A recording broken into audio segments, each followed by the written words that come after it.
Made it from a soldier to a boss, yeah. Done. Enough to know the price, to know the cost, yeah. Nah, I know forget lost. Yo, people, welcome back to The Fix. Welcome back to The Fix here on the Bridge 99 FM. It's a boy now here with Ari. And we have a special guest joining us here in the building, Mossy Kid. Big up, big up, big up, big up. Right, former member of the Dutty Cup crew. Yep. Yeah, man, bless up. Big up, Mijay. Bless up, bless up, Thanks bless for up. having me, guys. First of all, like Dutty Cup crew, I had to like go into the back of my mind and said, Dutty Cup, I know Dutty Cup. I know Dutty Cup. And then when I went into research, I'm like, yes, I know these songs. Some of these songs are the songs that you make you used to go on bad when you're younger and thing, you understand? Yes. But it's been years since you've been, I mean, I guess disbanded. You can Yeah. say that, yeah. That's a okay word, yeah. Yeah. And you've forged your own path now, Mossy Kid. You have your own label. Yeah. So what's it been like to be probably, I guess you can say, in charge of your own musical destiny? It's a great feeling, but it's also a burden. You know, being your own boss and having to do your own thing. But it's just a good feeling because you know, the music business is different now than it was then. So a lot more things in our control as artists and a lot of different ways to market, and it's interesting now to me. It's fun. How have you been adapting to that? I love it. Yeah. I love it because just through internet and YouTube, you can see a fan base, you have more of a realistic idea of who your fans are. So, Before it wasn't really, you never really know, like until you probably go a stage show or something. I never knew, like, for example, the song we did back in the days is a stick up, give me everything I got. Like, that whole rhythm, I didn't know it was happening. We're in Jamaica and we didn't know it was happening because it wasn't playing like down here like that. It's when you started going New York, Atlanta, some other places, we realized, yo, people are feeling this. It's played everywhere, every street corner, on the radio, everywhere. Really? You never get the feeling that like on the underwater rhythm was a big rhythm. You never get that. That's a good one too. Like, yeah, I knew it was a good project, but like, it's like, again, in Jamaica, you never felt the effect of it, but like going abroad, that's when I felt the effect of it. I saw the impact. Wow. So you felt like you felt like Jamaica never really probably give you the respect or the love that you wanted that at the time? Not saying that, but it was a different time in music, and I mean, it was hard to gather your flowers or estimate the flowers at that point in time, you know. And music's a funny thing as we realize that you don't know who your music impacts, you know. Yeah. So you just kind of have to take your gratitude when it comes and be thankful, you know. Yeah. So you see that overseas, especially, what markets were your bigger markets overseas? I'm assuming USA. Yeah, USA kind of, but you know when you get to places like Croatia, some places in Russia, Yugoslavia, you know, Germany, and some places where you're like, yo. Don't say Germany right now. Say Germany. Bittersweet. Knock out from World Cup, sorry. Sorry. I'm kidding. Condolences. By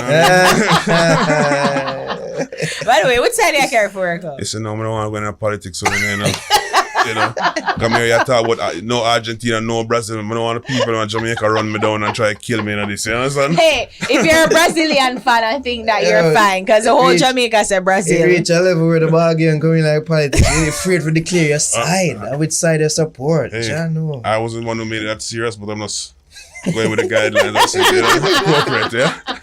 Say they know yeah, and just support quietly. Hey, go team, yeah. We can't watch football. Go Costa Rica! We watch football. We all go so far. You're thinking way too far. Why you go Costa Rica?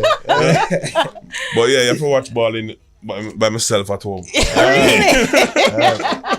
So you took a hiatus from music though. Why? Yeah. You know, life, you know. You got kids, moving on, you know, if it wasn't paying the bills, you know, I had to do something to pay the bills. So I'm a person who, you guys just meet me, but I mean, I'm a social kind of butterfly, like I spread my wings and I meet people all over the world and I go on different adventures per se. Yeah. You know what I mean? So, because it felt like you lived overseas for a very long time. yeah, I lived in, like I moved away maybe 2001, like officially went to New York to live for a while, lived in California for a while, Atlanta, Miami, you know, been a couple places for a while. Yeah, so I mean, Jamaica wouldn't really probably get to know you like that, especially my generation. I'm assuming my generation. We were kids then. Yeah. So, you know, you go overseas, you live this life. So what it's like to, you know, like, it felt like you put away the music is it fair to say you put away the music and live a different life? And when you come back now, like, how is it for you?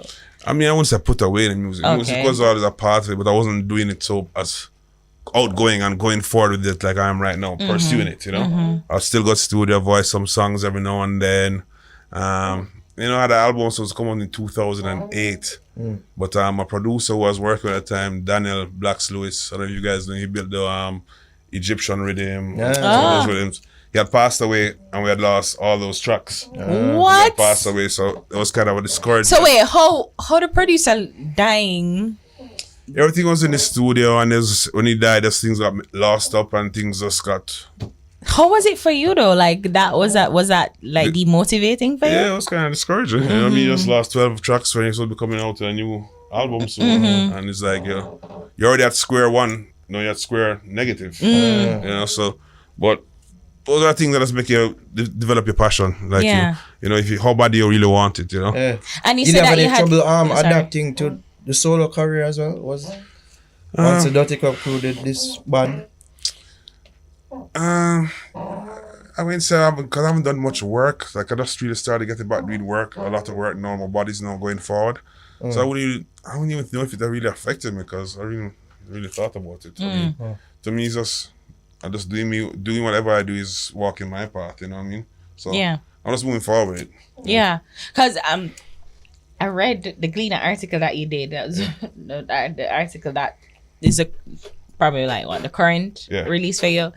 And you say you had a child when you were 17. So I'm assuming that child now is a full-grown adult. So is that child, he or she is a part of the career now and understanding what you're doing, and how invested is that child now? Yeah, support is good. My daughter, she was there from the early days. Like she was actually in the car riding and was going to the studio a lot of the time because I had to carry the studio a lot of days, and she understands it, and she like encourages me back. She's glad to see I'm actually doing like something that I love doing again versus just something to make money, you know what I mean? Yeah. Because I read the article that you pretty much had to pivot in a sense to ensure that you pay the bills for the kids and the wife, I guess. You know, to ensure that they're okay and know, you know, they're grown now and you probably can focus on you. So you think this right now, this is my time. Pivot that you're doing right now again, it's really for you and not necessarily trying to...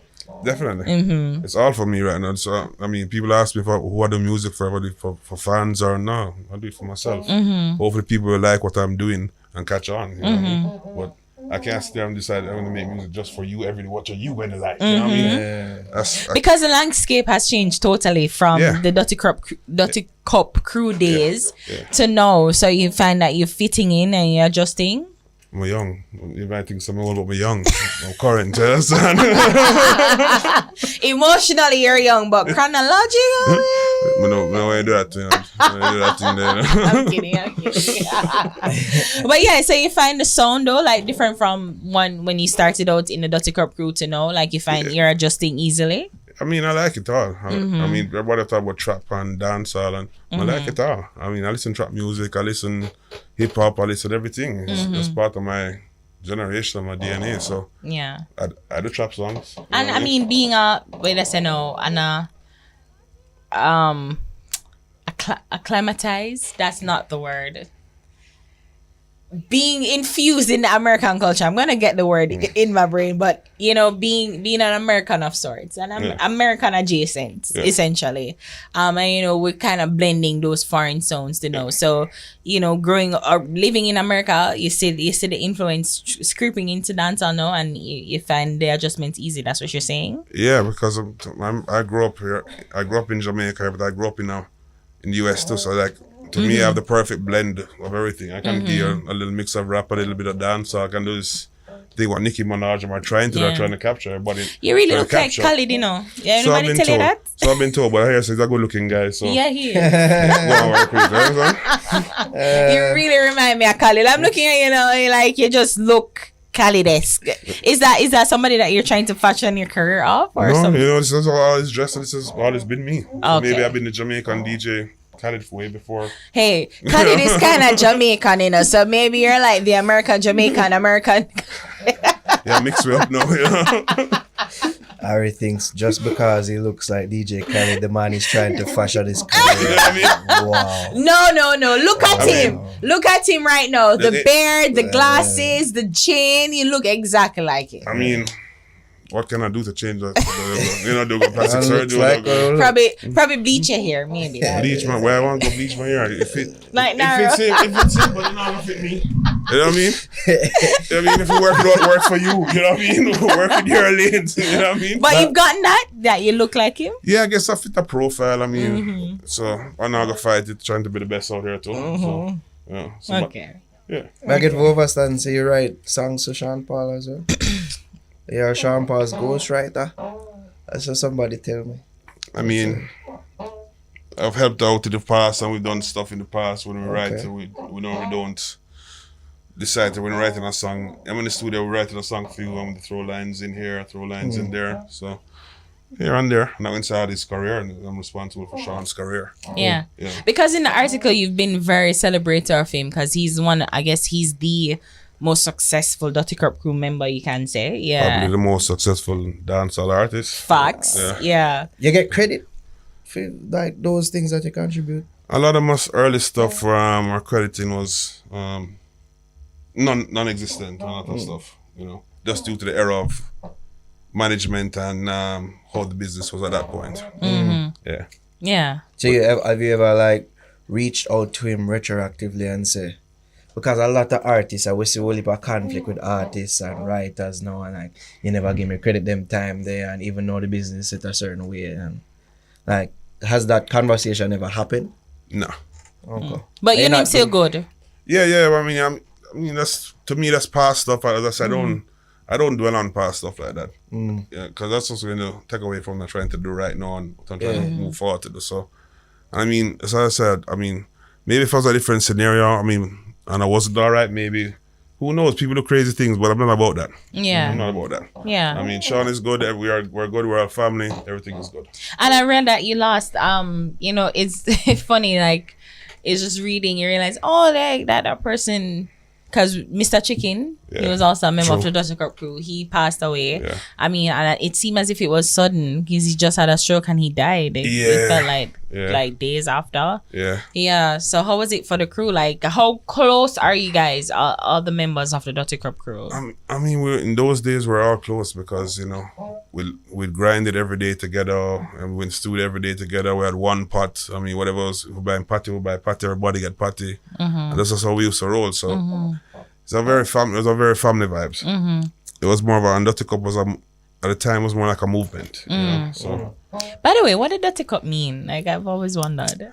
there's a lot of different interpretations for it. I mean, first one is that the Dutty Cup is a chalice. It's a cup that you use in chalice, but for us, it's really a reflection of the world Yeah. and the fact Because of the Sean world. Paul thing is Dutty, yeah. Rock. Yeah, Dutty Rock Rock, Now yeah. Productions. So it was just Dutty Cup was just basically showing the world that we're living in, and basically where it's a cup that we're sipping in. It's a dirty world, so we just had to maneuver through that. It was our way to say, hey, you have to learn to maneuver through this dirty world. Dutty Cup.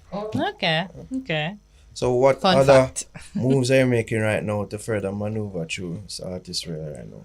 Well, I'm a new single out right now, Higher Level. If you guys don't see, you guys need to check it out. It's real fire. I'm promoting that right now. I have some new stuff coming out for next year.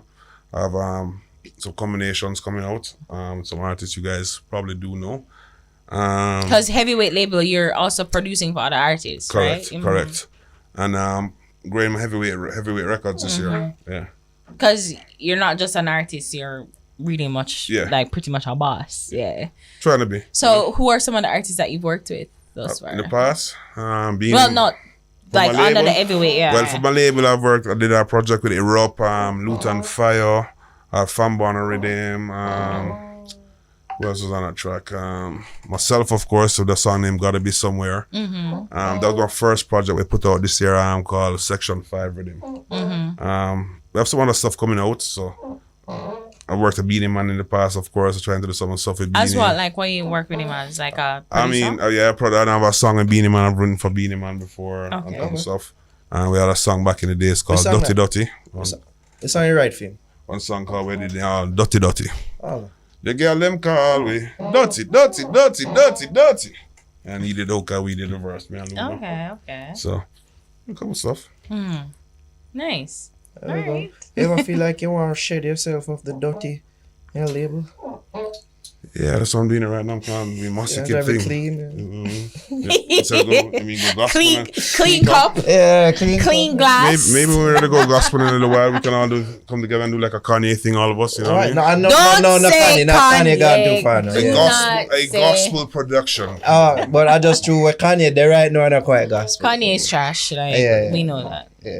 That's a whole other topic. Yes. Yeah. Anyways, before I go even far left, where can the people follow you on the socials? Check me out on Instagram at Mossy Kid, Dutty Kid, and check me out on YouTube at Heavyweight Records. Okay, there we go. Yeah. Anything else you want to tell the people about? What to look out for? Definitely, if you haven't tuned in yet, tune into my video, Mossy Kid, Higher Level. It's fire. Check it out now. It's on YouTube, available on all platforms.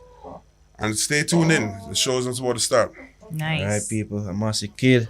And Fix and a weed out. Give thanks for listening, people. I know forget lost and not the sauce. Remind them said them future. Well, that I'm a past, yeah. When I used to cross the borders.